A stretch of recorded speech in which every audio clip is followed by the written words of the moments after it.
ভিতরে কে কে আছে?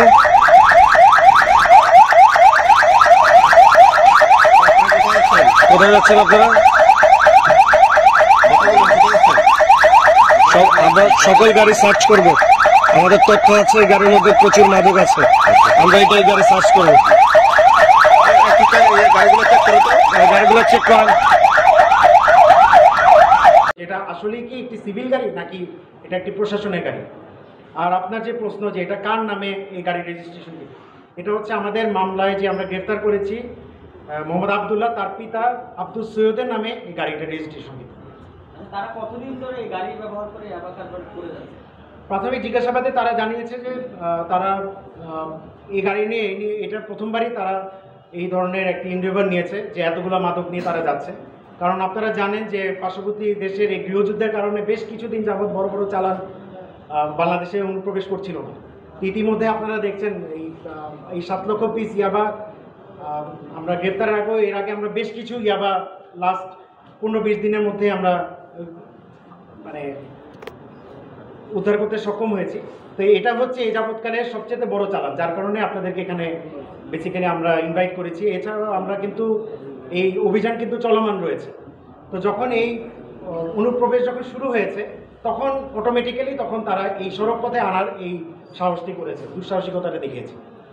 একটা জিনিস হচ্ছে যে আপনার এই 4 জনের শাখা পোশাক কক্সবাজার বলেন সারা দেশে যে জায়গাগুলো বলছেন তাদেরকে শনাক্ত করতে পেরেছেন কিনা বা এই ধরনের কোনো কিছু? আচ্ছা, এটা তাদেরকে স্পেসিফিকলি শনাক্ত করার যে বিষয়টি সেটা আমাদের পরবর্তীতে আইনি কার্যক্রম যখন শুরু হবে, গভীরতম যখন তদন্ত কার্যক্রম শুরু হবে তখন আমরা বিষয়টি জানতে পারব।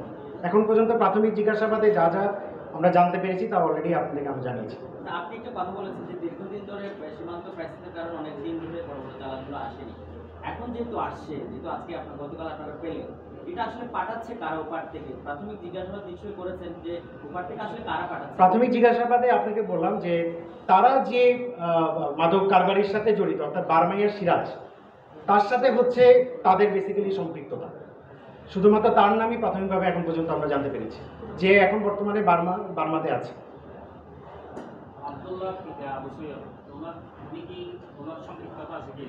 না, আবু সৈয়দের এখন পর্যন্ত প্রাথমিকভাবে আমরা কোনো সম্পৃক্ততা পাইনি, তবে এটা গভীরতম তদন্তের সময় তখন হয়তো আরও বিস্তারিতভাবে জানা যাবে।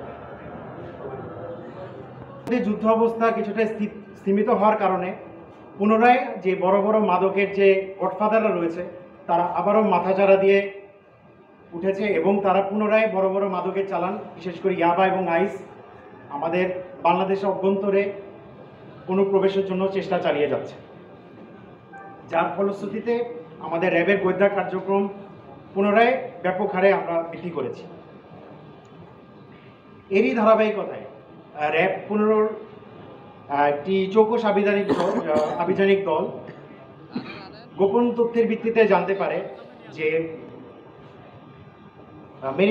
টেকনাফ থেকে মেরিন ড্রাইভ হয়ে টেকনাফের একজন কুখ্যাত মাদক কারবারি যার নাম আব্দুল মোমেন, সে তার মাদক সিন্ডিকেটের আরও বেশ কিছু সদস্য সহ টেকনাফ থেকে মেরিন ড্রাইভ রোড হয়ে কক্সবাজারের উদ্দেশ্যে বেশ বড় একটি ইয়াবার চালান নিয়ে যাত্রা করেছে,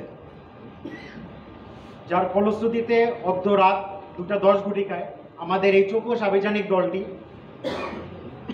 টেকনাফ কক্সবাজার মেরিন ড্রাইভের জালিয়াপালন ইউনিয়নের পাটুয়ার টেক এলাকাতে একটি টেম্পোরারি চেকপোস্ট স্থাপন করে এবং এই চেকপোস্ট স্থাপনের পরে মাদক তল্লাশি অভিযান শুরু করে।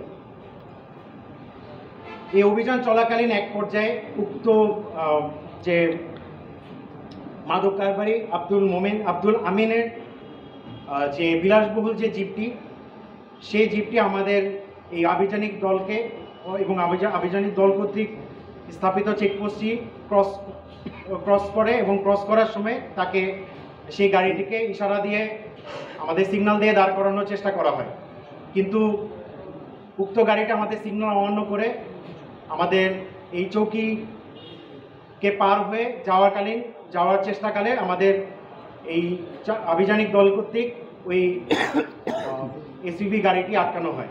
বিখ্যাত মাদক কারবারি আব্দুল আমিনকে আমরা শনাক্ত করতে সক্ষম হই।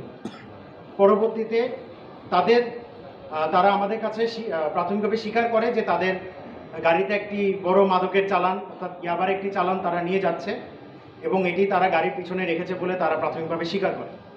পরবর্তীতে আমরা উপস্থিত সাক্ষীদের উপস্থিতিতে আমরা তাদের সম্মুখে গাড়ির পিছনে রাখা অর্থাৎ গাড়ির যে ব্যাগডালা যে হ্যাচটা খোলার পরে পরবর্তীতে আমরা ওখানে সর্বমোট 70 কার্ড অর্থাৎ 7 লক্ষ ইয়াবা আমরা সেখান থেকে জব্দ করি।